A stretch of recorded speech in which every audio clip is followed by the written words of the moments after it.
So I'm going to be introducing our special guests right now from the film Cool It. We've got the director, Ondi Timoner, and the subject of the film, Bjorn Lomborg. They'll join us right now. So please, round of applause for them. So thank you so much for being here. I guess this is yours. Cool. Great. Excellent. So for those of you who have not seen the film yet, let me just quickly say a quick word about it. The film is inspired by a book that Bjorn wrote, also called Cool It, and it is a look at global warming, but from a different perspective, where it's maybe not as impending or as end of the world doomsaying as everybody's saying, and it's an attempt to sort of look at the different things that we can do, practical solutions that will actually make a difference as opposed to just throwing money at an issue and having virtually no consequence after 100 years. That would be correct, yes? Yes, amazingly well summarized. Apparently we could have made a film just for 2 minutes. Absolutely. There you go. Not quite. So I want to start off really quickly, just so you know, one of the things that's brought about in the film, although not focused entirely upon, is the controversy around Bjorn, your viewpoints and your perspective on global warming versus what sort of the mainstream science is saying right now. You don't focus on that entirely, but it is important to the story to be able to address that. And I guess my question to you would be, why are you so misunderstood, as it were? I mean, it seems that there are plenty of instances in the film which show that you're never saying global warming is not a problem. You're never saying don't worry about this. You're just saying maybe we need to take a different perspective. So why do you think it's so easily misconstrued what your viewpoint is? Well, I think fundamentally global warming has become this gigantic issue where you really only have 2 viewpoints. Either it's a hoax, it's not happening at all, or it's the end of the world. Right. And it's incredibly convenient for media. It makes for simple setups in studios, and there's sort of a self-reinforcing mechanism in it. But it's just very, very unhelpful to actually get action on it, because either obviously you have the people who say it's not happening at all, so we shouldn't be bothered about it, or the people who are probably the predominant group, it's the end of the world, so we should do everything. But panicking in a terrified sort of way rarely leads to good decisions. And so what I'm trying to say is really, it's neither. It's not happening, it is a real problem, it is something we need to be concerned about, but it's not also the end of the world. It's a problem we need to fix. And I would actually say, you say that it's not sort of the mainstream science. Actually, if you look at, I simply just say what the UN climate panel is saying. Sure. When you take a look, for instance, at sea level rise, they say it's somewhere between 1/2 and 2 feet, most likely about 30 centimeters or about a foot, sea level rise. As opposed to Al Gore's 20 feet, or as opposed to the deniers 0 foot. And so, in some odd way, we have a situation where pointing out what we know is probably the most likely has become almost controversial. Right, right. I mean, is it a question sort of that it's much easier to scare people? It's a big part of what Ondi's film goes into, is sort of the fear-mongering and the way that is used to sort of get political pressure on people to do something about it, get attention for the media. But is it sort of almost it's not news to say, oh, it's actually just 2 feet. So they're not. So people don't want to report on that. They rather report on, we're going to have floods and we're going to, New York is going to be submerged. And watch the evening news and it's full of, hysterical. Right. Anything negative generally that's going on, and people love that. It's the #1 way to sell anything at first. The problem is when it doesn't come true right away, people lose interest. Right. But I don't think that, if it was proposed to me to make a film about just how fear is ineffective, I wouldn't have made the film. Sure, or how any convenient truth exaggerates certain thing, that wouldn't be enough. It's the fact that we get to really propose solutions that can happen now and that should happen. And as a mother of a 6-year-old myself, it's been really a concern of mine that for 20 years we haven't done anything. Right. And I wondered why until I met Bjorn Lomborg. And he didn't sit across from me at the diner and say, well, it's because there's been too much fear out there. That wasn't the reason. The reason is that we're constantly talking about cutting carbon before it's possible to do so. Because it's not economically feasible to do so. Especially for the developing world. But it's such an unpopular thing to say. Right. And Bjorn has the guts to say it. He gets maligned for that. I think the real controversy in this film is how controversial Bjorn is. The fact that he's been maligned for, and his reputation's been dragged through the mud for giving a different perspective on a problem that affects us all, that is a serious problem. And he's not saying it's not. He's just saying we can't cut carbon until alternative energy is less expensive. We need to focus R&D money in that area. When I sat with him, it was just pragmatic. It was so pragmatic. It really appealed to me. So can we back up for the people that weren't at the screening last night? The way you got involved is the project was brought to you, and then you insisted on meeting before you even really considered it because you wanted to know more about what he was all about. And tell us a little bit about it. Well, I was first, I was approached about the project, and I thought, well, why me? I don't know anything about climate change, and I'm not known for macro films. I mean, dig and join us when we live in public, focus on a single figure or a group, and then follow that microcosm story dramatically, and then you realize, oh my God, it's about all of us at the end. It's about all of us, pretty much from the beginning. We all breathe the same air. Our children's lives are at stake. The planet's at stake. It's a very big topic to wrap your head around. Absolutely. So I was daunted. I read the book, and then I explored who Bjorn was, and I thought, oh boy, who is this guy? So we met. We met at the Cosmic Diner in New York because Bjorn likes pancakes. He's actually a very unique combination of a vegetarian that doesn't like anything green. Well, just to eat. He likes green fields and green trees. But anyway, so we met at the Cosmic Diner, and I thought it would be just a breakfast. And 5 hours later, I'd filled up that book that you have, the True False Notebook, is what exactly, look at that. It's exactly the book I had there. And I was like writing all these notes, and everything that he said sort of made sense, but I needed to go deeper. Right. And he would say a percentage that was complex number, and then I'd say, well, are you saying, and I translated a little bit, and he'd say, yes, exactly. Now, da-da-da, and then I felt like, I was just a ton smarter walking out of there and more informed, but secondly, maybe I am the right person for the job, because I'm asking the kinds of questions that anyone would ask. Person would ask. Yeah, and maybe I can actually make this understandable for, intelligent and unintelligent people alike. So one of the things that I thought was curious during the Q&A last night is you said kind of walked in there, maybe you were joking a little bit, you kind of walked into that meeting thinking, I'm going to poke holes in everything. And where did that come from for you? Just because I'm a also heard the Democrat, media. I'm a liberal. Mm-hmm. I was raised in a very liberal family, and I went to Yale, and I was a Senate page in the U.S. Senate, and I have pictures of me shaking Gore's hand on the Capitol steps, and my sister's a wonderful lesbian rabbi who attacked me when she heard I was making this film. Could not believe it. My friends at some very fine documentary filmmakers. We were all gathering, like the who's who of documentary filmmaking in LA, and I was literally cornered in the kitchen for making this film. Right. What are you doing? Right. You were the talk of COP15. How can you be making this film? I said, do you have any idea what this film's about? Right. You don't even, it made me realize, and it incentivized me to make this film. Right. I thought, wow, this problem is very serious. Like, this is a really, there's right and left, and neither one is correct here. The fact that they're bickering among themselves as years go by, and this problem remains unaddressed, is really a problem. Absolutely. So politics and the media colluding to shut down people like Bjorn, I thought was the biggest, most controversial thing about the entire topic. Absolutely. And Bjorn, if I can actually, maybe let's, your point on that meeting, like when you sat down with Ondi, had you, Ondi was somebody that the production company went after right away, right? I mean, were there other people that you had talked to before this in terms of pursuing your book being turned into a film, or was this sort of your first, like, I don't know if I trust making a film out of this? What was your thought process? Well, my main concern was, I'm an academic, and this has been an exciting but also really, really odd experience going to Toronto and doing a film and all this stuff. And my main concern was really, how am I going to get a book translated so that it becomes interesting and exciting? My initial reaction would probably be to just sit down in front of the camera and read my book, which Ondi told me wouldn't be a good idea. But fundamentally, that's good filmmaking. Yes, yeah.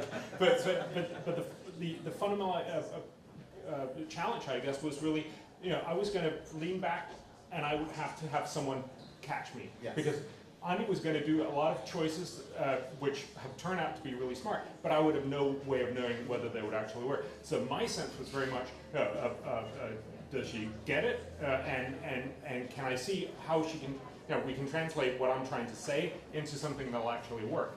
And that was what I was trying to get out of that meeting, and certainly 5 hours later I had a much better sense of, that's actually going to work.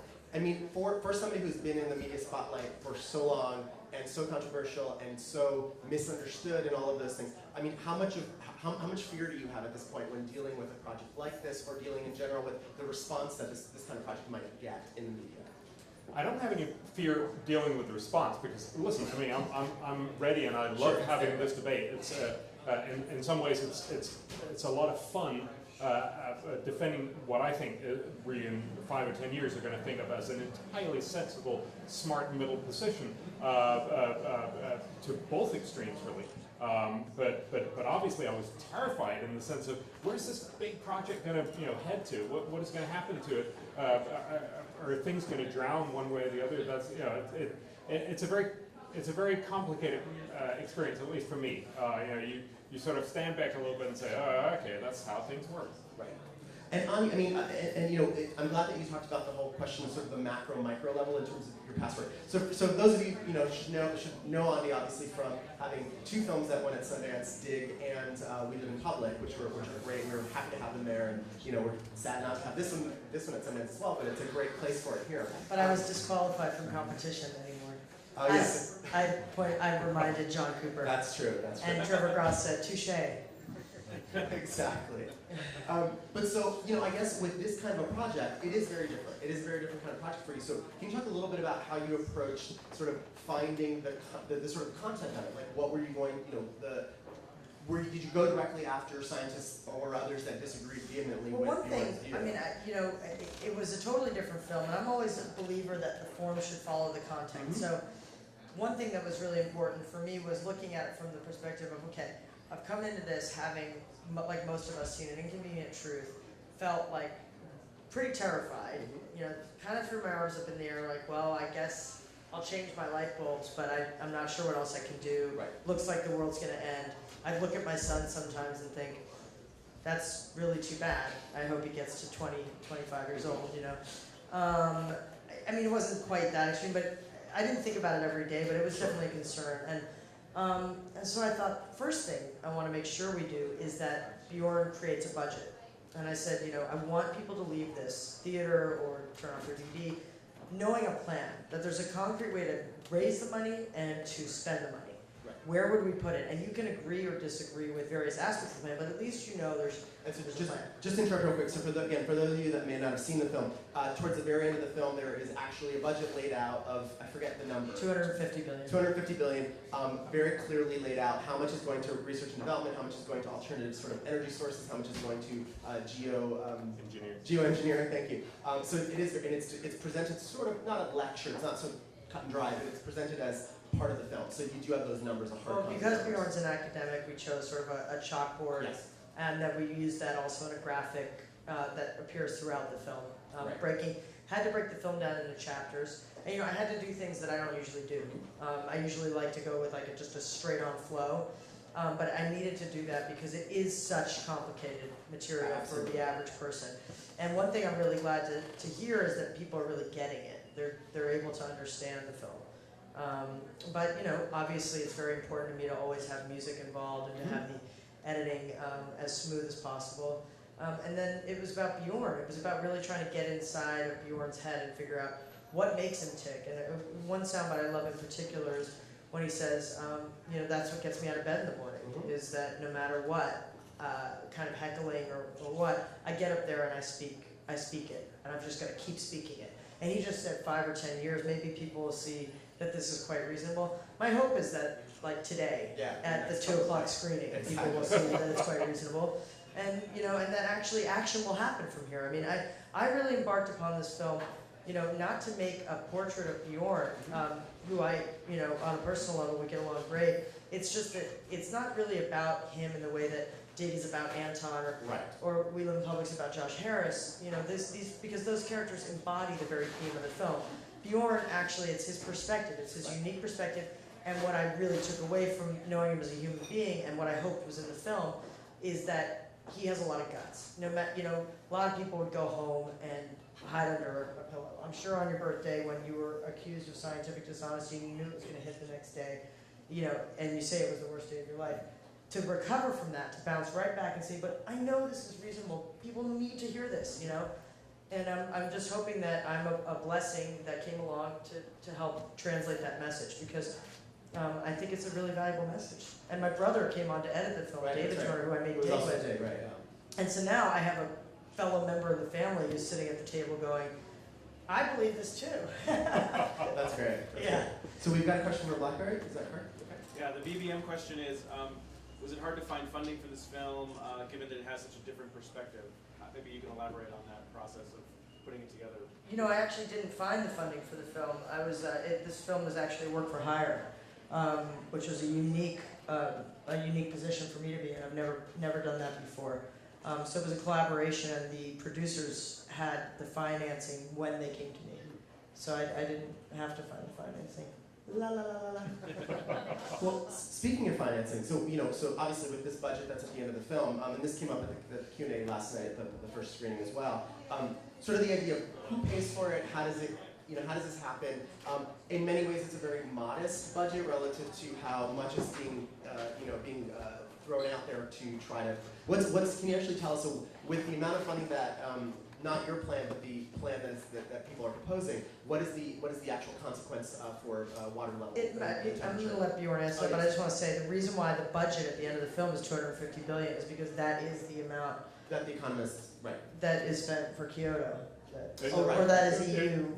Yes, there's actually several different things. We talk about $250 billion, partly because if you make a reasonable carbon tax that's comparable to the damage that an extra ton of CO2 puts into the atmosphere, that's about $7 per ton of CO2. If you charge that for all greenhouse gases across the whole world, that would raise about $250 billion.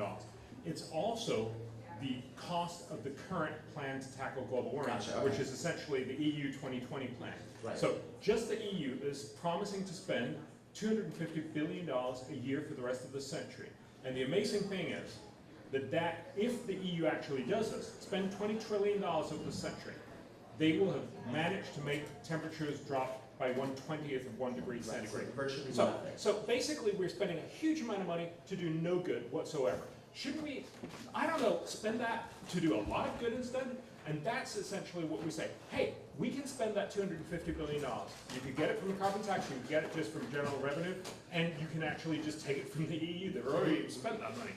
Why don't we spend that smartly? So spend $100 billion on making green energy much cheaper. That's research and development into green energy. Spend $1 billion on research and development into geoengineering, essentially an insurance policy if things go bad or if we need an extra couple of decades. Spend $50 billion on protecting yourself against the problems that are going to come from global warming. Make cities cooler, protect seas from rising sea levels and from inland flooding. And then you have about $100 billion left over, and that just happens to be what you could basically solve all the remaining fundamental problems in the world. You could get clean drinking water, sanitation, basic healthcare, and education to everyone in the world. And so the real crux of the film is to say, what would you rather do? Spend $250 billion as we do today and do no good 100 years from now? Or spend $250 billion, fix global warming, buy an insurance policy, fix the problems that will come anyway with global warming, and, oh, by the way, fix all the other problems in the world. It's hard to not say. Right, I think the other It's one. also moral. Yes. You know, I mean, if Gore is going to frame it all as the biggest moral issue of our time, let's worry about the people that are most vulnerable to climate change, who are dying needlessly every day of disease. I mean, that seems to me, they can't irrigate or protect themselves from flooding or whatever that is. So, it's important, I think, that, actually, I found that to be another really appealing aspect of what Bjorn says, is let's not forget about what's happening right now. Right. We are spending so much money in so many areas while people, needlessly die. It's really incredibly irresponsible. Absolutely. Yeah, you go to the third world and talk to people, do you worry about global warming? And they'll say yes. But then you say, what else do you worry about? And it's very clear, they worry about the fact that their kids are dying Healthcare. from easily curable infectious diseases and don't have food, don't have education, don't have clean drinking water, electricity. And so this mom in Bangladesh, she says, when my kids go to bed hungry tonight, I don't think I'm going to be worried primarily about global warming. And it's an important message to remember. It doesn't mean we shouldn't fix global warming, but there's a lot of other things we need to fix as well. And keeping poverty in mind on a global level is really important when thinking about this, because we will never be able, even if we all agree, okay, we'll be less greedy, let's you know, cut our carbon. I'll drive home in a horse and buggy from Toronto to LA. It'll just take me a few weeks. It'll be nice. Even if I did that, right? China and India are not going to sign on. They're just getting their first cars, their first air conditionings. They're entitled to that, and we all breathe the same air. So we really need to come up with a new approach, and I hope that people watch the film from that perspective, you know? Absolutely. And then they go to their politicians and say, it's okay, I'll reelect you. In fact, I won't reelect you if you don't make me pay a small carbon tax, because I really need to do this right now. Absolutely. Yeah. So I think we have 1 minute, and I'm just wondering if anybody has questions in the audience, and we can just at least get you to have a chance to talk. If not, I can wrap things up as well with another question. Any questions? Okay. So you know, I guess the last question I kind of have for you is, you know, you talk about this budget with the, you know, what the EU is already going to pay. What is your sense, at least in terms of the global community, being behind doing something more practical like this versus spending time on these conferences where they end up really not getting a lot done, or getting policies in place that are not going to be that helpful? What is your take on sort of being able to unify everybody on something like this? I think we're moving towards that, and I think the film can definitely help in that. We should recognize that a lot of people have been put in, and a lot of interest have been put in motion. I mean, if you've been promoting the same failed strategy for 18 years, it takes a bit of political courage to go back and say, oh, sorry. Let's do it. I got that wrong. And likewise, of course, a lot of people, and especially a lot of corporations, are making a lot of money off of this because we're essentially subsidizing a lot of industries that wouldn't be there unless we were paying them tens of billions of dollars every year. So there is a lot of interest. On the other hand, there's also a lot of smart politicians that realize they've painted themselves into a corner and they need a way out. And I think this is the kind of way that if we all, you know, watch this film, if we get the message, if we start saying, just like we did when we saw Al Gore's film, oh my God, this is a big problem, we need to do something about it. Now we come along and say, this is how you're actually going to fix it. Not by changing your life, oh, by all means do that, but it's not going to fix it. Do it by asking your politicians to do the smart thing. And the politicians saying, this could be my way out of the painted up corner. Yeah, I think there's a good chance this would happen. Great, well I hope so too. It's screening again today? Yeah, I think now. I don't know what time it is. 2:15. Oh, so 2:15 check at it the out. AMC. AMC, perfect. Yeah. I want to thank you both. And we'll be for- there after. Exactly, I'll Q&A again afterwards. Yes. Thank you so much, Ondi. Thank you so Thank much, you, Bjorn, Jason. for joining us. And you know, I hope you have a successful time with this film and it gets out there. Thank you very Thank you. much.